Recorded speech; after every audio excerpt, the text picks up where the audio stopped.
इस जीवन रूपी यात्रा में क्या हम किसी पर निर्भर नहीं हैं? क्या मैं ही सब कुछ हूँ? चलिए इस बात को एक कहानी के जरिए समझने की कोशिश करते हैं। एक गाय घास चरने के लिए जंगल में चली गई। शाम ढलने के करीब थी। उसने देखा कि एक बाघ उसकी तरफ दबे पांव बढ़ रहा था। वो डर के मारे इधर उधर भागने लगी। वो बाघ भी उसके पीछे दौड़ने लगा।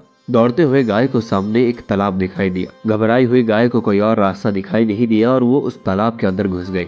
वो बाघ भी उसका पीछा करते हुए तालाब के अंदर घुस गया। तब उन्होंने देखा कि तालाब बहुत गहरा नहीं था, उसमें पानी कम था पर कीचड़ से भरा हुआ था। जब उन दोनों के बीच दूरी काफी कम थी, लेकिन अब वो कुछ नहीं कर पा रहे थे। वो गाय उस कीचड़ के अंदर धीरे धीरे धंसने लगी। वो बाघ भी उसके पास होते हुए भी उसे पकड़ नहीं सका। वो भी धीरे धीरे कीचड़ के अंदर धंसने लगा। दोनों ही करीब करीब गले तक उस कीचड़ के अंदर धंस गए। दोनों हिल भी नहीं पा रहे थे। गाय के करीब होने के बावजूद वो बाघ उसे पकड़ नहीं पा रहा था। थोड़ी देर बाद गाय ने उस बाघ से पूछा, क्या तुम्हारा कोई गुरु या मालिक है?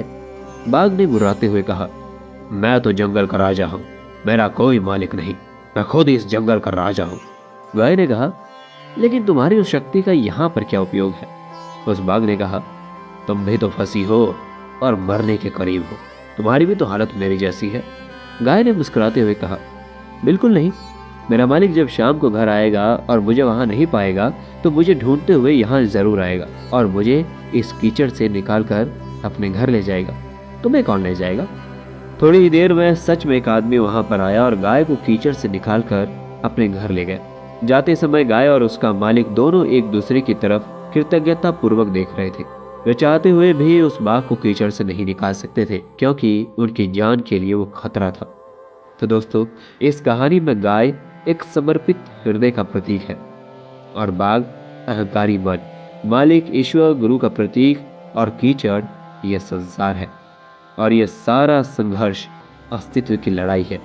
किसी पर निर्भर नहीं होना अच्छी बात है, लेकिन मैं ही सब कुछ हूँ, मुझे किसी के सहयोग की आवश्यकता नहीं है, यही अहंकार है और यहीं से विनाश का बीजारोपण हो जाता है। ईश्वर से बड़ा इस दुनिया में कोई हितैषी नहीं होता, क्योंकि वही अनेक रूपों में हमारी रक्षा करता है। तो दोस्तों, मुझे उम्मीद है कि आपको ये कहानी पसंद आई होगी और इसी तरह की कहानियां सुनने के लिए आप हमारे podcast channel listen voice of books पर सुन सकते हैं। इस चैनल का एक्सेस आपको JioSaavn, Gaana.com, Amazon म्यूजिक और Spotify जैसे ऐप प्लेटफॉर्म पर भी मिल जाएगा। आपको बस सर्च बटन पर listen voice of books search करना होगा।